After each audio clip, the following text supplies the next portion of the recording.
Startup স্টোরিতে সবাইকে স্বাগতম। বরাবর নয়, এবারও আমরা হাজির হয়েছি উদ্যোক্তাদের গল্প নিয়ে। এবারের গল্প থাকছে দুজন নারী উদ্যোক্তার রেস্টুরেন্ট পরিচালনার গল্প। চলুন তবে শুনে আসি তাদের মুখ থেকে তাদের গল্পগুলো।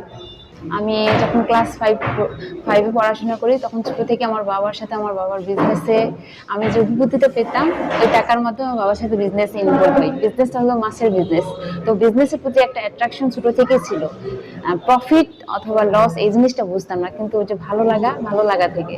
আর যখন বরিশালে আসি, বরিশালে আসার পরে ফ্রেন্ড সার্কেল হয় কিছু, তারপরে যখন দেখি অনলাইন বিজনেস করতেছে তখন হোমমেড কিছু খাবার নিয়ে বিজনেস শুরু করি।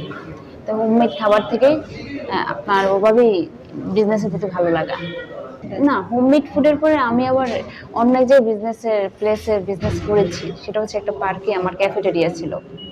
ক্যাফেটেরিয়াটা আমার যেটা ছিল সেটা হচ্ছে বরিশাল সিটি থেকে দূরত্ব থাকার কারণে যাতায়াতের প্রবলেম। তারপরে ভাবলাম আমাদের এক সিনিয়র বড় ভাই, সে আমাকে দেখলো, আমার যে বিজনেস পার্টনার তাকে দেখলো, বললো যে তোমরা তো বিজনেস করতেছো, তাহলে দেখো সিটির মধ্যে কোথাও তোমরা বিজনেস করতে পারো কিনা।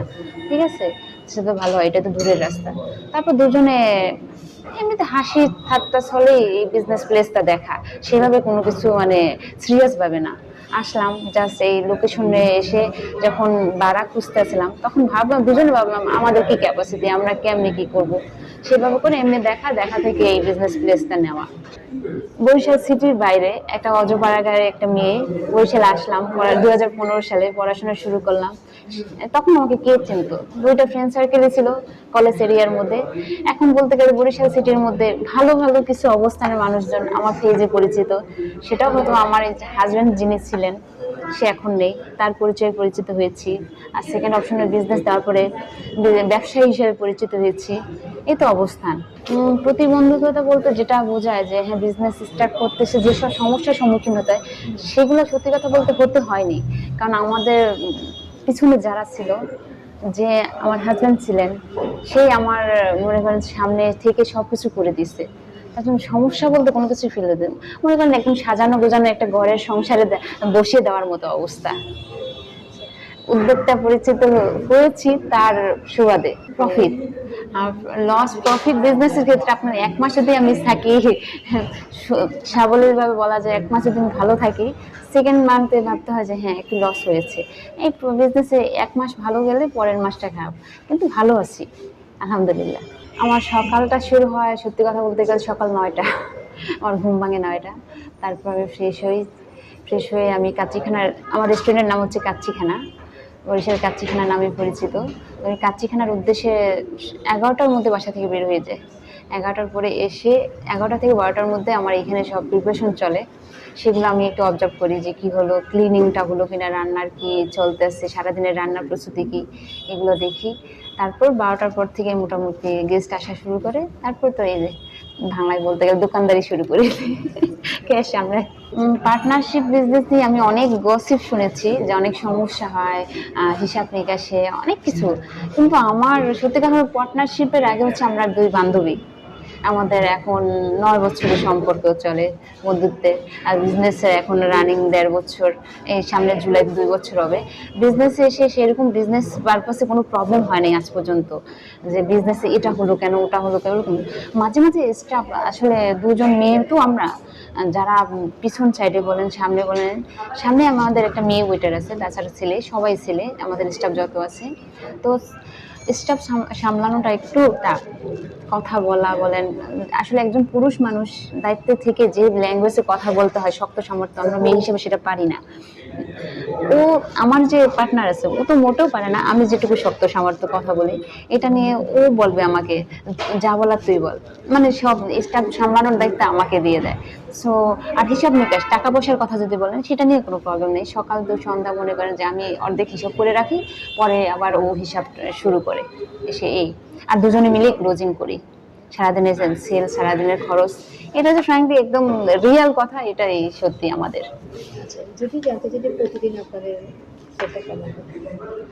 সেল মার্জিন হচ্ছে যে এক এক দিন এক এক রকম। ঠিক আছে। আর সেল মার্জিন যেটাই হোক, আমাদের প্রতিদিনের খরচ প্রতিদিনের সেল থেকেই মাইনাস করে দেয়। প্রতিদিন কাঁচা বাজারটা যেটা আসে, প্রতিদিনের খরচের যেটা, মনে করেন যে আমি 20,000 টাকা সেল করবো, সেখানে আমার 15,000 টাকা যদি খরচ হয়, সেখানে 15,000 টাকা আমার সেদিনকেই খরচের টাকা দিয়ে দিই। আমরা কোনো কিছু বাকি লেনদেন করি না সেভাবে। এটা মজার কথা, কাচ্চিখানা রেস্টুরেন্টের নাম হচ্ছে কাচ্চি বেস, বাংলা বেস মনে হয়, কিন্তু আমার রেস্টুরেন্টে যখন আমরা প্রথম শুরু করি তখন ভাবলাম যে হ্যাঁ কাচ্চি বিক্রি করবো। কিন্তু বরিশালের মানুষের বেশিরভাগই হচ্ছে যে বরিশালের বহিরাগত, মানে বরিশাল আশেপাশে অঞ্চল থেকে আসা স্টুডেন্ট বেস আমাদের বরিশালটা। তো ওই স্টুডেন্টের মাধ্যমে আমাদের রেস্টুরেন্টটা, স্টুডেন্ট টার্গেট করি আমরা রেস্টুরেন্টের বিভিন্ন আইটেম বিক্রি করা শুরু করি। প্রথমে কাচ্চিগুলো বিক্রি করি, পরে ভাবলাম যে না, কিছু চাইনিজ আইটেমের প্রয়োজন আছে। চাইনিজ ছাড়া তো স্টুডেন্ট বাজেট খুব কম, কারণ কাচ্চির বাজেট আপনার একটা কাচ্চি যখন আমরা শুরু করি 220 টাকা চিনি গুঁড়া কাচ্চি, সেটা স্টুডেন্টের ক্ষেত্রে একটু বাজেট বেশি হয়ে যায়। তারপর বিভিন্ন রেস্টুরেন্টে দেখলাম চাইনিজ বেস 120 টাকা 130 টাকা যেসব আইটেম পাওয়া যায় সেগুলোতে স্টুডেন্টরা বেশি ঝুঁকে। তারপর স্টুডেন্টকে টার্গেট করি আমরা চাইনিজ আইটেমটা শুরু করি। এখন আমার দুই টাইপের গেস্ট পাওয়া যায়, একটা হচ্ছে ফ্যামিলি গেস্ট যারা কাচ্চি পছন্দ করে, কাচ্চি খেতে আসে, চিকেন বিরিয়ানি খেতে আসে, আমাদের এই আইটেমটা থাকে একটু হেভি ফুড। আর হচ্ছে স্টুডেন্ট বেস যেটা, সেটা হচ্ছে রাইস অফার, বার্গার অফার, আপনার হচ্ছে পিৎজা, এগুলো। সব থেকে বাজে অভিজ্ঞতা যদি বলি, তেমন কি কোনো বাজে অভিজ্ঞতা আছে? বাজে অভিজ্ঞতা বলতে কি, সেটা বাজে বলা যায় না, এটা হচ্ছে বাস্তববাদী। যেমন যখন ক্যাশে থাকি তখন এসে যখন অনেক গেস্ট ভাবে মেয়ে মানুষ বসে রয়েছে, হয়তো একটা দায়িত্বে আছে, চাকরি করি, তখন ব্যবহার কিছু মানুষের ব্যবহারটা খুব কষ্ট দেয়, মিসবিহেভ করে। যে মেয়ে মানুষ মনে হয় চাকরিতে ঢুকছে, চাকরি করতে, সেভাবে ব্যবহার করে, ট্রিট করে সেভাবে, সেগুলো মনে কষ্ট দেয়। তাছাড়া সেইভাবে কোনো বাজে অভিজ্ঞতা নেই। আমি সকাল 11টায় বললাম না আসি, রাত্র 11টায় বাসায় যাই, সে অবস্থায় আমার রাস্তাঘাটে কোনো সমস্যা হয় এই ধরনের কোনো কিছু ফেস করতে হয় না। শুধু প্রতিষ্ঠানে থাকা অবস্থায়, দায়িত্বে থাকা অবস্থায় কিছু গেস্ট এসে একটু মিসবিহেভ করে, যে বিহেভগুলো মনে হয় যে তারা মানে জন্মগত অধিকার তাদের, যে মেয়ে মানুষ আছে একটু খারাপ ব্যবহার করি, তাতে কি তাদের নামে তো উল্টো হয়তো যারা ম্যানেজমেন্টে আছে অথবা যারা মালিক পক্ষ, তাদের কাছে নালিশ করাই যাবে। আমি যে একজন, আমার যেমন অন্য স্টাফ আছে তাদের সাথে সেভাবে ট্রিট করে, যে হ্যাঁ একজন স্টাফের সাথে ট্রিট করলে কি হবে, মেয়েই তো, তারা নালিশ করে কি আর হবে, সেটা ভেবে যারা যারা যে ব্যবহারটা করে সেগুলো কষ্ট দেয়। দূরত্ব বলতে ব্যবসা পরিচালনা সে ভালো লাগার জায়গাটা, ভালো লাগার কাজ হচ্ছে ব্যবসা বলতে প্রথমে মাথায় আসে যে লাভ লস, তাই না? যখন ব্যবসায় আমরা আসি, আমরা দুই বান্ধবী, তখন প্রথমে মাথায় ছিল যে আমরা ব্যবসা করব, আমাদের আমাদের মারফত, আমাদের দ্বারা আরো 5 জনের কর্মসংস্থান হবে, সেটা ছিল একদম অনেস্টলি, এটাই আমাদের মাথায় ছিল। আমরা কি নিচ্ছি কি পাবো সেটা ভাবিনি, যে হ্যাঁ আমরা 2 জন আছি, সাথে আরো 5টা মানুষের কর্মসংস্থান হবে, এইভাবে করে আমরা শুরু করলাম।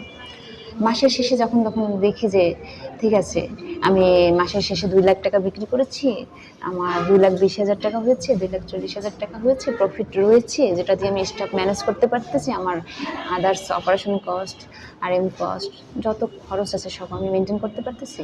এটা হচ্ছে স্বস্তি, মাস শেষে স্বস্তি, ভালো লাগার জায়গা, যে হ্যাঁ আমার কোনো দায়িত্ব নাই ভাই, আমি ভালো আছি, আমি নিয়ে যেতে পারতেছি, এটা না যে আমি আমার স্টাফদের খুশি রাখতে পারছি, তাদের মাসের শেষে তাদের বেতনটা তাদের হাতে তুলে দিতে পারতেছি, এটা হচ্ছে ভালো লাগার জায়গা। চ্যালেঞ্জিং বিষয় হচ্ছে প্রতিদিনই চ্যালেঞ্জিং, প্রত্যেকটা দিনই চ্যালেঞ্জিং এই কারণে বললাম, ব্যবসা একটা প্রতিযোগিতার জায়গায় আছি। বরিশাল একটা ছোট্ট সিটির মধ্যে রেস্টুরেন্টের কোনো অভাব নেই, অনেক রেস্টুরেন্ট। আপনার এই রেস্টুরেন্ট খুলে দিলেই তো হবে না, পরিচালনা করতে চাইলে তো হবে না, আপনার তো গেস্ট আসাতে হবে। ঘরে গেস্ট না আসলে আপনি কি করে বিক্রি করবেন, তাই না? আপনার একটা সংসার যখন শুরু করেন তখন অনেক কিছু নিয়ে তো শুরু করেন। যেমন একটা রেস্টুরেন্ট যখন আমরা সকালটা শুরু হয়, তখন বাজার সদাই থেকে শুরু করে সব কিছু নিয়ে শুরু করে সারাদিনের বিক্রির জন্য যেসব বাজার করা হয়, সেগুলোর একটা মাথায় থাকে যে আমি এত টাকার বাজার করলাম, সেগুলো দিয়ে আমার খাবার প্রিপারেশন করে বিক্রি করে তারপর আমার সেগুলো টাকাগুলো দিতে হয়। সারাদিনের বিক্রি যদি আমার না হয় ঠিকঠাক মতো, কখন কি হবে না হবে এটা ভাবতে ভাবতেই সারাদিনের একটা টেনশন যায়। যখন দেখি যে না ঠিক আছে, আলহামদুলিল্লাহ বেচা বিক্রি কমপ্লিট, আমি আমার সারাদিনের খরচটা দিয়ে দিতে পারতেছি, এটা হচ্ছে স্বস্তি, এটা হচ্ছে ভালো লাগে। ভবিষ্যৎ পরিকল্পনা আসি এই বিজনেস নিয়ে, এই বিজনেসটা আরেকটু বড় হোক। আসলে অভিজ্ঞতা বলতে তো সেইভাবে বিজনেস করেছি, অনলাইন বিজনেস করেছি, ছোট একটা বিজনেস করেছি, এরকম বড় প্লেস নিয়ে রেস্টুরেন্ট বিজনেস কখনো তো করিনি, এই করতেছি, এখনো প্রতিনিয়ত অভিজ্ঞতা নিচ্ছি। তো অভিজ্ঞতা থেকে এটা নিচ্ছি যে ভবিষ্যতে যেন আরো সুন্দরভাবে সাবলীলভাবে ব্যবসা পরিচালনা করতে পারি, যে সব ভুল ত্রুটি আছে সেগুলো যেন আমরা সব পিছনে ফেলে আবার নতুন করে সুন্দর করে রেস্টুরেন্টের এই যে ডেকোরেশন, প্রতিনিয়ত মানুষ রেস্টুরেন্ট ডেকোরেশন চেঞ্জ করে, কাস্টমার আসার জন্য কাস্টমার আসার জায়গাগুলো যেন সুন্দর থাকে, কাস্টমার এসে যেন স্বস্তি পায়, সেগুলো যে চাই সেগুলো যেন আমরা দিতে পারি, সেগুলো ভাবি। রেস্টুরেন্ট যেভাবে আছে সেভাবে থাকুক, আরো উন্নত হোক, সেগুলো চেষ্টায় আছি। আমাদের কি রেস্টুরেন্টে কি পাওয়া যায়? আমাদের রেস্টুরেন্ট হচ্ছে আমতলা মোড় পানির ট্যাঙ্কির অপর সাইডে, বিজয় বিহাঙ্গ। স্টার্ট আপ স্টোরিকে ধন্যবাদ জানাই এত সুন্দর একটা সময় দেওয়ার জন্য, আমাদেরকে নিয়ে আগ্রহ দেখানোর জন্য।